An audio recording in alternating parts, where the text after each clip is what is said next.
नमस्कार विद्यार्थी मित्रांनो, मी Mahadik sir Parth commerce academy या यूट्यूब चॅनलमध्ये पुन्हा एकदा तुमचं स्वागत। विद्यार्थी मित्रांनो, हा यूट्यूब चॅनल खास 12वीतील विद्यार्थ्यांसाठी जो त्यांचा बुक कीपिंग अँड अकाउंटन्सी हा जो विषय आहे, या विषयाचे व्हिडिओ आपण या चॅनलवर रोज अपलोड करत असतो आणि या व्हिडिओच्या मार्फत तुमचा 12वी कॉमर्स मधील अकाउंटचा सर्व थिअरी पार्ट जो असणार आहे आणि प्रॅक्टिकल पार्ट म्हणजे थोडक्यात एक्झाम्पल सॉल्व अनसॉल्व हे सगळे आपण शिकणार आहोत।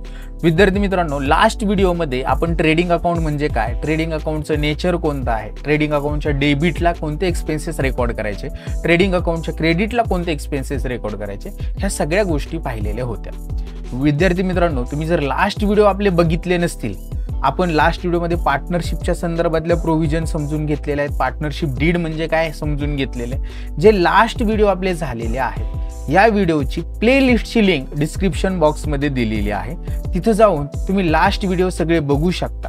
लास्ट व्हिडिओ बघितल्यानंतर तुम्हाला या व्हिडिओमध्ये काय चाललेलं आहे, मी काय समजून सांगणार आहे ते समजणार आहे। त्याचबरोबर आपण या लेक्चरमध्ये ज्या नोट्स तयार करतो, माझ्या ज्या लेक्चर नोट्स असतात, या लेक्चर नोट्सच्या PDF देखील तुम्हाला आपल्या टेलिग्राम चॅनलला उपलब्ध होणार आहे। तर त्या टेलिग्राम चॅनलची लिंक देखील विद्यार्थी मित्रांनो डिस्क्रिप्शन बॉक्समध्ये आहे, तिथं जाऊन तुम्ही टेलिग्राम चॅनलला जॉईन करू शकता। त्या ठिकाणी तुम्हाला video plus lecture notes available होणार आहेत। तर विद्यार्थी मित्रांनो, आजच्या लेक्चरमध्ये आपण प्रॉफिट अँड लॉस अकाउंट म्हणजे काय आणि बॅलन्स शीट कशा पद्धतीने तयार करायचं, तर या संदर्भातल्या प्रोव्हिजन्स किंवा थेरी पार्ट आपण बघणार आहोत। तर कोणताही वेळ वाया न घालवता आपण सुरू करूया प्रॉफिट अँड लॉस अकाउंटला।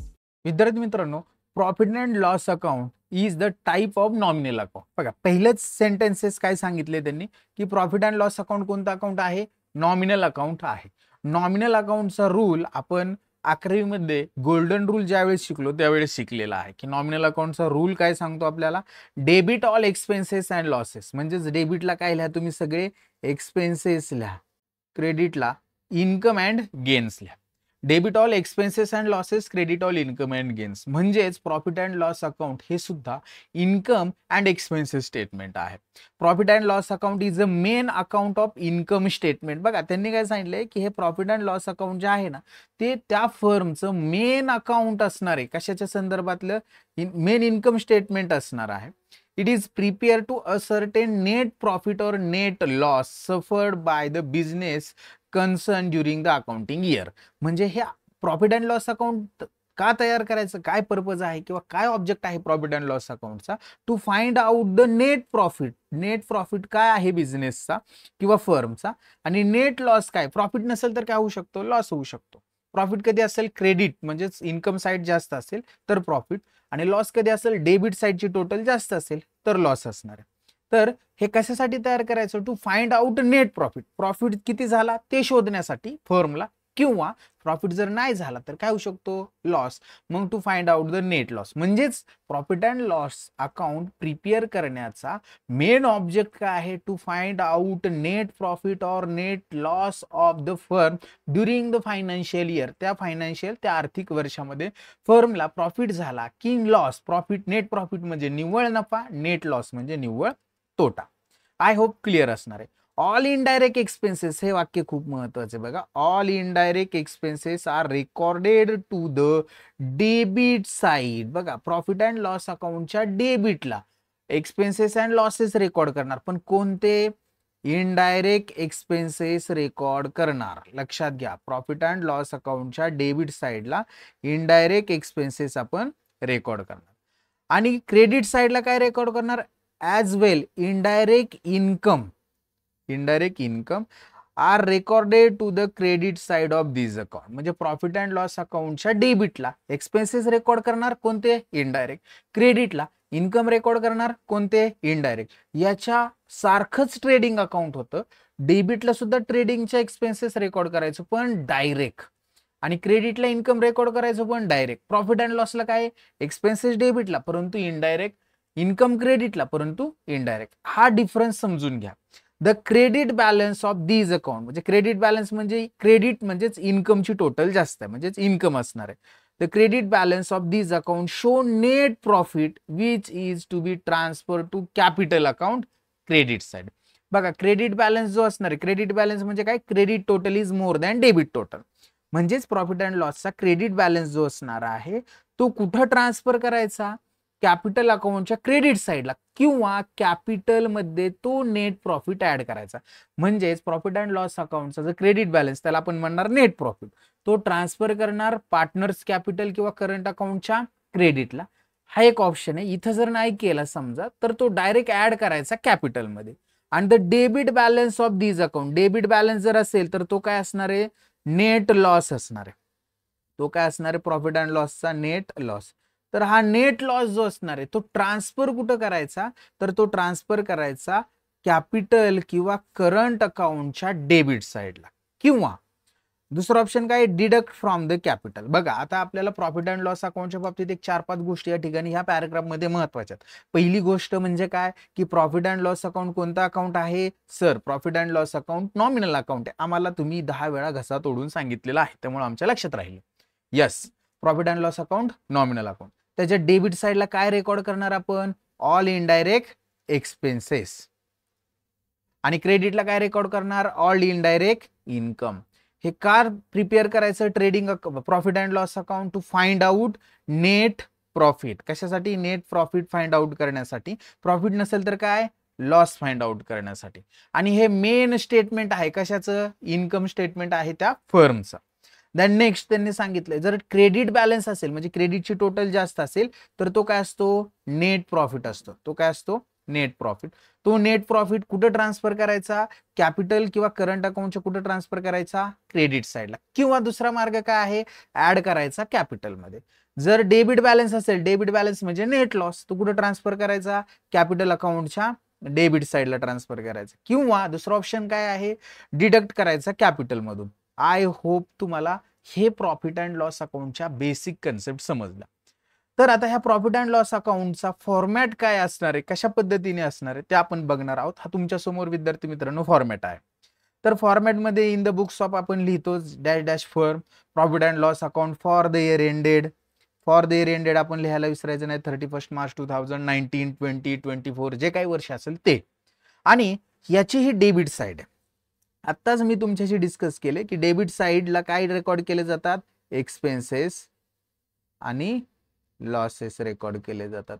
आणि क्रेडिटला काय रेकॉर्ड केले जातात, इन्कम अँड गेन्स रेकॉर्ड केले जातात. पण कोणते एक्सपेन्सेस डेबिटला रेकॉर्ड करणार, इनडायरेक्ट. कोणते एक्सपेन्सेस, इनडायरेक्ट. आणि कोणते इन्कम रेकॉर्ड करणार क्रेडिटला, indirect income. Indirect income. Clear. आता ट्रेडिंग अकाउंट आपलं सॉरी प्रॉफिट अँड लॉस अकाउंटची जी डेबिट साइड आहे तिथे एक्सपेन्सेस रेकॉर्ड करणार इनडायरेक्ट. इनडायरेक्ट एक्सपेन्सेस म्हणजे कोणते, की जे एक्सपेन्सेस गुड्स प्रोडक्शन फॅक्टरी प्री प्रोडक्शनशी रिलेटेड नाहीत. म्हणजेच काय, की याच्याशी संबंधित नसणारे expenses. For example salary, advertisement, income tax paid, rent paid, depreciation, insurance, ह्या ज्या सगळे एक्सपेन्सेस आहेत हे इनडायरेक्ट एक्सपेन्सेस आहेत. तर हे कोणते ते आपण समजून घेऊया. बघा फर्स्ट त्यांनी सांगितलंय सॅलरी. सॅलरी इनडायरेक्ट एक्सपेन्सेस आहेत. सॅलरी आणि वेजेस मधला फरक समजून घ्या. वेजेस जे आहेत ना, वेजेस हे शारीरिक कष्ट करणारे जे वर्कर्स असतील, वर्कर्सला वेजेस दिले जातात. वर्करला काय वेजेस कोणाला भेटतात, वर्कर्स. वर्कर म्हणजे कोण, कामगार. आणि सॅलरी कोणाला भेटती, सॅलरी भेटते एम्प्लॉईला. एम्प्लॉई जे बुद्धीचं काम करतात, डोकं लावून कम्प्युटरवर काम करत असतील, ऑफिसमध्ये बसून काम करत असतील ते एम्प्लॉई, त्यांना सॅलरी भेटते. वेजेस वर्करला भेटते.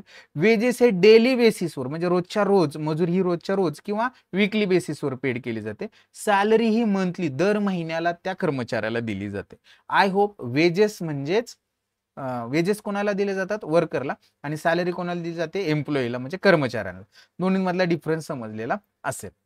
तर पुढे बघा सॅलरी अँड वेजेस. आता बघा लास्ट लेक्चरमध्ये म्हणजे लास्ट व्हिडिओमध्ये आपण वेजेस अँड सॅलरी म्हणजे वेजेस फर्स्ट अपियर होतं, पहिल्यांदा वेजेस दिलं तर ते ट्रेडिंगच्या डेबिटला. आणि जर सॅलरी पहिल्यांदा दिलेला असेल तर ते कुठं, प्रॉफिट अँड लॉसच्या डेबिटला. I hope clear. Rent and rates हा इनडायरेक्ट एक्सपेन्सेस आहे. रेंट आपण काहीतरी भाड्याने घेतले आणि त्याच्यावर आपण त्याचं भाडं दिलं म्हणजे रेंट दिलं, हा उत्पादनावर होणारा खर्च नाही. त्यामुळे तो इनडायरेक्ट एक्सपेन्सेस या ठिकाणी रेकॉर्ड करणार. इन्शुरन्स हा सुद्धा उत्पादनाशी रिलेटेड किंवा गुडशी रिलेटेड खर्च नाहीये. इलेक्ट्रिसिटी चार्जेस इनडायरेक्ट एक्सपेन्सेस असणार आहे, हा सुद्धा गुडशी रिलेटेड नाही. टेलिफोन चार्जेस बघा, गुड्स प्रोडक्शन फॅक्टरीशी रिलेटेड नाहीये, indirect expenses. Printing and stationery हा सुद्धा गुड्स प्रोडक्शन फॅक्टरीशी रिलेटेड नाहीये. ट्रॅव्हलिंग एक्सपेन्सेस ऑफ सेल्समेन हा सुद्धा ऍडव्हर्टाइजमेंटचा पार्ट आहे किंवा गुड्स रिलेटेड नाहीये. त्याच्यानंतर depreciation on asset goods production फॅक्टरीशी रिलेटेड नाही, इनडायरेक्ट. लोडिंग चार्जेस हा सुद्धा उत्पादनाच्या नंतरचा माल बाजारपेठेपर्यंत नेण्यासाठीचा लोड करून त्याचे चार्जेस उत्पादनाच्या नंतरचा. ऑडिट फी हा गुड्स किंवा फॅक्टरी किंवा प्रोडक्शनशी रिलेटेड नाही, indirect expenses. Entertainment same goods factory प्रोडक्शनशी रिलेटेड नाही, इनडायरेक्ट एक्सपेन्सेस असणारे. रिपेअर्स रिन्युअल मेंटेनन्स हा सुद्धा. इंटरेस्ट ऑन लोन, तुम्ही लोन घेतले आणि त्याच्यावर व्याज पेड केलं, हा काही गुड्स किंवा प्रोडक्शन वर होणारा किंवा फॅक्टरीवर होणारा खर्च नाहीये, त्यामुळे इनडायरेक्ट एक्सपेन्सेस असणार. सन्ड्री और मिसलेनियस किरकोळ स्वरूपाचा खर्च. कन्व्हियन्स हा सुद्धा. लॉस बाय फायर आगीमध्ये माल जळाला, हा सुद्धा तुमचा कशाशी आहे, इनडायरेक्ट एक्सपेन्सेस आहे. Loss by theft, loss by accident, goods distributed as a free sample. आता एक गोष्ट लक्षात घ्या, याच्यामुळं म्हणजे loss by fire, loss by theft, loss by accident, या गोष्टीमुळं आपल्याकडून माल गेला म्हणून याचा एक इफेक्ट आपण ट्रेडिंग अकाउंट शिकताना मी ट्रेडिंगच्या क्रेडिटला सांगितलं होता. गेला म्हणजे त्याच्यापासून आपल्याला काही पैसे भेटले नाही, आगीत त्याचा जाळ झाला, माल जळाला, आपल्याला काय प्रॉफिट झाला का नाही, उलटा लॉस झाला. मग लॉस होतो फायरमध्ये जळाल्यामुळं किंवा थेफ्ट झाल्यामुळं किंवा ऍक्सिडेंट मध्ये गेल्यामुळं किंवा गुड्स फ्री सॅम्पल म्हणून वाटल्यामुळं खर्च एक्सपेन्सेस. तर हा जो एक्सपेन्सेस किंवा लॉस आहे याचा दुसरा इफेक्ट, एक इफेक्ट आपण ट्रेडिंगच्या क्रेडिटला आणि दुसरा इफेक्ट या ठिकाणी प्रॉफिट अँड लॉसच्या डेबिटला शो करायचा. तुमच्या गुड्सशी रिलेटेड 4 ऍडजस्टमेंट मी इथंच क्लिअर केलाय. माल तुमचा गेला ट्रेडिंगच्या क्रेडिटला, लॉस झाला प्रॉफिट अँड लॉसच्या डेबिटला.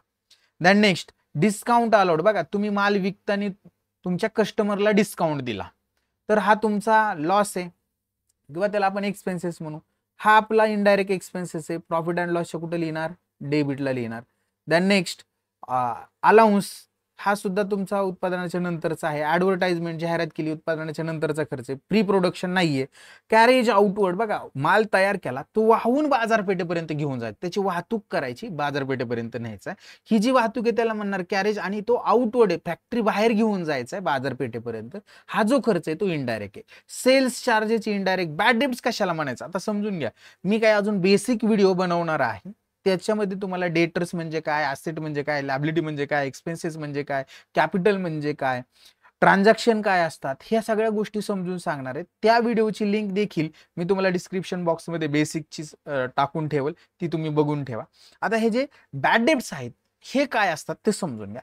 बॅड डेब्ट जे आहेत ते कोणाला म्हणायचं, आपण 10 लोकांना माल विकला उधारीवर, त्या 10 लोकांपैकी एखाद्या व्यक्तीने आपल्याला त्या उधारीच्या मालाचे पैसे दिलेच नाही, त्याचं कारण एनिथिंग जे काही असू शकतं ते, किंवा त्याचा मृत्यू झाला म्हणून ते पैसे आपल्याला भेटले नाही, किंवा त्याला 10,000 रुपयाचा माल विकला होता, 9,000 रुपये दिले, 1,000 रुपये तो देण्याच्या अगोदरच इन्सॉल्वंट झाला, तर त्याचे जे पैसे आपल्याला रिकवर्ड झालेले नाहीत, म्हणजे गुड्स आपण सेल केला आणि the amount which is not recovered from the customer, अशी अमाऊंट की जी कस्टमर कडून आपल्याला रिकवर्ड होत नाही सेल केलेल्या क्रेडिट सेल्सची अमाऊंट, तर त्याला आपण म्हणणार बॅड डेब्ट्स. तर हा जो बॅड डेब्ट्स आहे तो लॉस आहे म्हणून ट्रेडिंगच्या प्रॉफिट अँड लॉसच्या डेबिटला, हा इनडायरेक्ट आहे कारण की वस्तू तयार करून विकल्यानंतरचा खर्च आहे.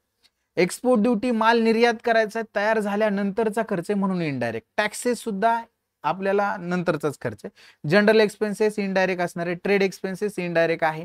लीगल चार्जेस उत्पादनाशी रिलेटेड नाही, इनडायरेक्ट एक्सपेन्सेस. प्रोफेशनल हे सुद्धा उत्पादनाशी रिलेटेड नाही, इनडायरेक्ट. बँक चार्जेस हे सुद्धा उत्पादनाशी रिलेटेड नाही, इनडायरेक्ट एक्सपेंडिचर.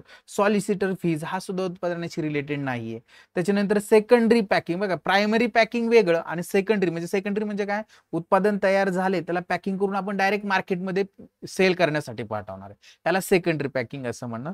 हा इनडायरेक्ट एक्सपेन्सेस आहे प्रॉफिट अँड लॉसच्या डेबिटला. Loss on sale of asset, आता याला हे काय आहे ते नक्की समजून घ्या. उदाहरणार्थ तुमच्याकडे फर्निचर आहे जुनं झालेलं, त्याची कॉस्टिंग आहे ₹1000 आणि ते तुम्ही मार्केटमध्ये 500ला विकलं. बघा 1000चं जे फर्निचर आहे ते 500ला विकलं, तुम्हाला ₹500 काय झालं या ठिकाणी, लॉस झाला सर आम्हाला, लॉस. तर हा जो लॉस आहे यालाच, हे फर्निचर आपली फिक्स असेट आहे, हा जो लॉस आहे याला, हा लॉस कुठं रेकॉर्ड करायचा, प्रॉफिट अँड लॉसच्या डेबिटला. आणि हा जो net profit transfer to partners capital account किंवा करंट अकाउंट जे म्हटले, हा कधी असतो, ज्या वेळेस क्रेडिटची टोटल म्हणजे इन्कमची टोटल जास्त असेल, ती इकडं डेबिटला लिहिल आपण एक्सपेंडिचरला, आणि ह्या इन्कमच्या एक्सपेंडिचरच्या सगळ्या अमाऊंट वजा होऊन जी अमाऊंट या ठिकाणी राहील तो आपला काय असणार आहे, नेट प्रॉफिट असणार आहे. आय होप तुम्हाला हे सगळे इनडायरेक्ट एक्सपेन्सेस समजलेत.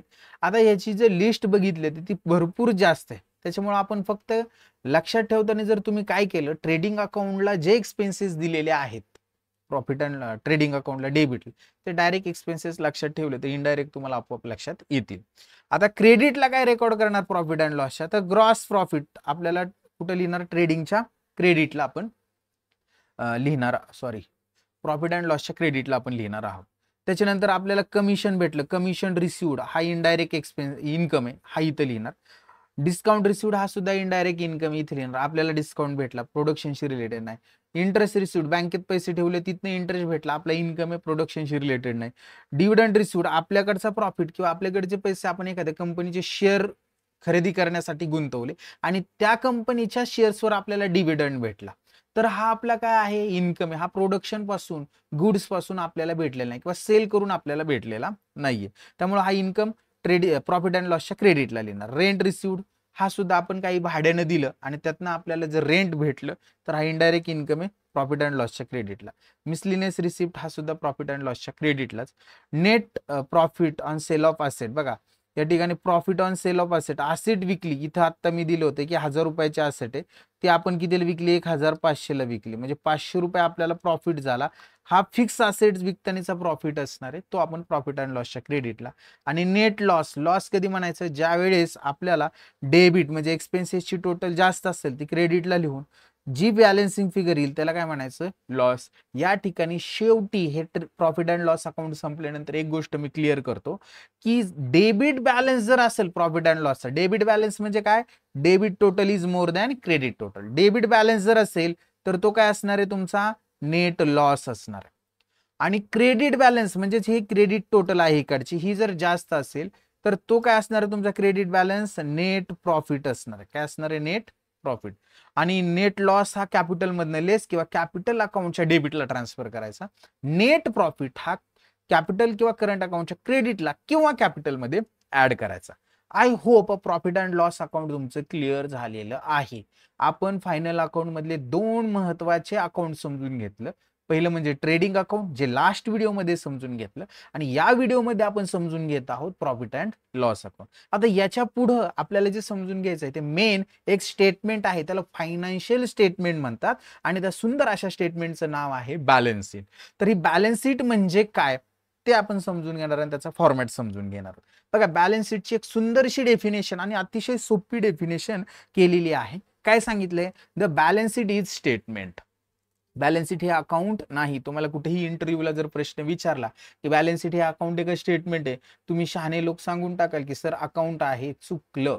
तर balance sheet is statement of asset and liability and it show the financial position of the firm. त्या फर्मची फायनान्शियल पोझिशन म्हणजे आर्थिक स्थिती दर्शवतं. आर्थिक स्थिती कशी कळते, त्या बिझनेसची किती देयता म्हणजे कोणाकोणाला किती द्यायचे आहेत, किती कर्ज आहे त्या बिझनेसवर, आणि त्या बिझनेसची किती संपत्ती आहे, यांची पोझिशन म्हणजेच financial position. I hope clear. आणि तेच त्यांनी डेफिनेशन मध्ये सांगितलेलं आहे. The balance sheet is a statement of a particular date showing on one side, म्हणजे ह्या बॅलन्स शीटच्या एका साइडला ट्रेडर्स प्रॉपर्टी म्हणजे त्या ऑर्गनायझेशनची प्रॉपर्टी मीन्स असेट शो केली जाते. राईट हँड साइडला काय रेकॉर्ड करणार आहे, asset and position, and the other side the liability, आणि दुसऱ्या साइडला लॅबिलिटी म्हणजे काय, देयता शो केली जाते. म्हणजे बॅलन्स शीट हे एक स्टेटमेंट आहे, त्याला फायनान्शियल स्टेटमेंट म्हणतात. त्याच्यामध्ये काय शो केलं जातं, असेट अँड लॅबिलिटी, बॅलन्स ऑर्गनायझेशनच्या असेट अँड लॅबिलिटी शो केल्या जातात. आता लॅबिलिटी म्हणजे काय, साध्या सिंपल सरळ भाषेत जर सांगायचं झालं की बिझनेसला कोणाला तरी म्हणजे बिझनेसला पैसे देणं आहे आणि ते देणं बंधनकारक असेल तर त्याला लॅबिलिटी म्हणतात. समजते का मी काय सांगलो, की पैसे देणं आहे आणि देणं बंधनकारक आहे. म्हणजे फॉर एक्झाम्पल कॅपिटल हे लॅबिलिटी कसं, तर ही बिझनेस एंटिटी जी कन्सेप्ट आहे तुमची 11वी मध्ये तुम्ही शिकला अकाउंटिंग कन्सेप्ट अँड कन्व्हेन्शन या टॉपिकमध्ये, तर त्याच्यामध्ये बिझनेस एंटिटी कन्सेप्टनुसार business is separate person and owner is separate person. Owner बिझनेसमध्ये जे कॉन्ट्रीब्यूट करतो त्याला म्हणतो आपण कॅपिटल, आणि हे कॅपिटल ज्यावेळेस बिझनेस क्लोज डाऊन होईल किंवा बंद करण्याची वेळ त्यावेळेस ते बिझनेसमधनं कॅपिटल ओनर काढून घेतो, म्हणजेच ते बिझनेसचं कॅपिटल ओनरला परत भेटतं, म्हणजे बिझनेसला ओनरला ते द्यावं लागतं, म्हणून ही काय आहे liability. I hope capital liability काय आहे समजलं. त्याच्यानंतर पार्टनर्स करंट अकाउंट, म्हणजे याच्यामध्ये आपण कॅपिटल ऍडजस्टमेंट करतो. रिझर्व असणार आहे, general reserve, profit and loss हा पार्टनरला द्यावा लागतो. लोन मॉर्गेज, म्हणजे तुम्ही जर तारण काही घेतलेलं असेल, बँकेकडून कर्ज घेतलं असेल तर बँकला कर्ज द्यावं लागेल. लोन फ्रॉम पार्टनर, पार्टनरकडून लोन घेतलं असेल तर द्यावं लागेल. बिल्स पेएबल, उधारीवर माल खरेदी केला, त्या मालाच्या बदल्यात बिल तुम्हाला दिले, त्या बिलाचे पैसे द्यावे लागतील. बँक ओव्हरड्राफ्ट, ओव्हरड्राफ्ट फॅसिलिटी घेतली बँकेकडून, त्याचे पैसे तुम्हाला द्यावे लागतील. क्रेडिटर्स, आता हे क्रेडिटर्स म्हणजे काय, ज्या ज्या व्यक्तींकडून आपण माल खरेदी करतो उधारीवर, अशा सगळ्या व्यक्तींना क्रेडिटर्स असं म्हणायचं. या उधारीवर खरेदी केलेल्या मालाचे पैसे बिझनेसला म्हणजे फर्मला देणं लागतं, देणं आहे त्यालाच क्रेडिटर्स, आणि क्रेडिटर्स देणे आहेत म्हणून काय आहे लॅबिलिटी. यातनं आपण एनी लेस काय करणार, ऍड किंवा लेस एनी अदर ऍडजस्टमेंट, म्हणजे याच्यात काही गोष्टी ऍड होतात किंवा लेस होतात. Then after less provision for discount on creditors, म्हणजे क्रेडिटर्सवर आपल्याला डिस्काउंट भेटला तर तो लेस होतो. आउटस्टँडिंग एक्सपेन्सेस, आता outstanding expenses means expenses due but not paid. Expenses due but not paid म्हणजेच खर्च झालेला आहे परंतु पेड केलेला नाही. पेड केलेला नाही म्हणजे करावा लागेल, आणि करणं बंधनकारक आहे म्हणजे लॅबिलिटी. मग असा आउटस्टँडिंग एक्सपेन्सेस तुमची काय असणार आहे लॅबिलिटी असणार आहे. Income received in advance, for example माझ्याकडे एक 10 विद्यार्थी आहेत आणि त्यातल्या एका विद्यार्थ्याने सर तुम्ही काय शिकवता, काय नाद करायचा नाही तुमचा, ही घ्या पुढच्या वर्षीची तुमच्या ऍडव्हान्स मध्ये माझ्या क्लासची फी. त्याने मला काय केलं, नेक्स्ट इयरची फी याच वर्षी देऊन टाकली. माझा इन्कम रिसिव्ड इन ऍडव्हान्स, मला तो इन्कम ऍडव्हान्स मध्ये भेटला. पण पुढल्या वर्षी त्या विद्यार्थ्याने, त्या कार्यकर्त्याने काय केलं, कॉलेजेस चेंज केला आणि कुठेतरी पुण्या मुंबईला निघून गेला. तो माझ्यापाशी बारामतीत क्लासला आलाच नाही. मग अशा वेळेस मी त्याचा क्लास घेतलेला नाही, त्यांनी मला ऍडव्हान्स मध्ये दिलेली फी, हा माझा इन्कम होणार नाही, हे मला त्याला परत द्यावे लागतील आणि देणं बंधनकारक आहे. म्हणजे असा जो इन्कम रिसिव्ड इन ऍडव्हान्स असणार आहे तो आपण कन्सिडर करायचा, तो बिझनेसची काय असणार आहे लॅबिलिटी, म्हणून तो लॅबिलिटीला शो होणार आहे. Provision for taxes, taxes paid करण्यासाठीच्या प्रोव्हिजन, भविष्यात पेड करायचंय आपण त्याची प्रोव्हिजन करून ठेवली, ती आपली liability. On your asset side, आता असेट म्हणजे काय शब्दात सांगतो की ज्याचा फायदा, ज्याचा बेनिफिट, आता ही माझी पुस्तकातली डेफिनेशन नाही, एक ओव्हरऑल जनरल आपण त्याला काय म्हणू अनुमान आहे की ऍसेट कशाला म्हणायचं ते समजून घ्या. काय आहे ऍसेट म्हणजे की ज्याचा बेनिफिट, ज्याचा फायदा तुम्हाला भविष्यात भेटणार आहे, अशा तुमच्याकडे असलेल्या तुमच्या मालकीच्या सगळ्या गोष्टी म्हणजे ऍसेट. फॉर एक्झाम्पल तुमच्याकडे हा पेन आहे, तुम्ही त्याचा भविष्यात यूज करणार आहात, ही तुमची ऍसेट आहे. तुमच्याकडे लॅपटॉप आहे, तो तुम्ही भविष्यात यूज करणार आहेत, तुमची ऍसेट आहे. तुमच्याकडे तुमची मोटरसायकल आहे, ती तुम्ही भविष्यात यूज करणार आहे, ती तुमची ऍसेट आहे. तुमच्याकडे तुमच्या स्वतःचं घर आहे, ती तुमची भविष्यात तुम्ही वापरणारे ऍसेट आहे. तुमच्याकडे टीव्ही आहे, फ्रीज आहे, या सगळ्या गोष्टी तुम्ही इन फ्युचर मध्ये त्याचा बेनिफिट घेणार आहात, त्याला काय म्हणायचं ऍसेट. आणि ज्याचा बेनिफिट आपण भूतकाळात घेऊन झालेला आहे त्याला एक्सपेन्सेस म्हणायचं. ते मी पुढे तुम्हाला डिस्कस करेलच. काय ऍसेट म्हणजे काय की ज्या गोष्टी तुमच्या मालकीच्या आहेत आणि ज्याचा फायदा तुम्हाला भविष्यात घेता येऊ शकतो, घेता येणार आहे, अशा सगळ्या गोष्टी म्हणजे ऍसेट. बघा, गुडविल मीन्स गुड नेम, याचा फायदा तुम्हाला भविष्यात होतो. तुम्ही चांगले शिकवतोय म्हणून माझ्याकडे जास्त विद्यार्थी कलेक्ट झाले, माझ्या चांगल्या शिकवण्यामुळे, माझ्या गुड नेममुळे, तर त्याचा फायदा मला भविष्यात होईल, म्हणजे ही माझी ऍसेट आहे. लँड अँड बिल्डिंग, हे मी फ्युचरमध्ये यूज करणार ऍसेट. आता ही ऍसेट कमी होते, आता डेप्रिशिएशन इथं दिलेलं, डेप्रिशिएशन म्हणजेच काय, gradual reduction in the value of asset due to time frame demolition, म्हणजे ड्यू टू काय, आपण त्याचा यूज केला किंवा जसं जसं काळ निघून जाईल तसं त्याची व्हॅल्यू कमी झाली, म्हणजे असेटची व्हॅल्यू कमी होत असेल तर त्याला आपण काय म्हणणार डेप्रिशिएशन. प्लांट अँड मशिनरी ही सुद्धा आपली असेट आहे, त्यातनं आपण त्याचं डेप्रिशिएशन वजा करून जी अमाऊंट येईल ती आउटरला लिहिणार.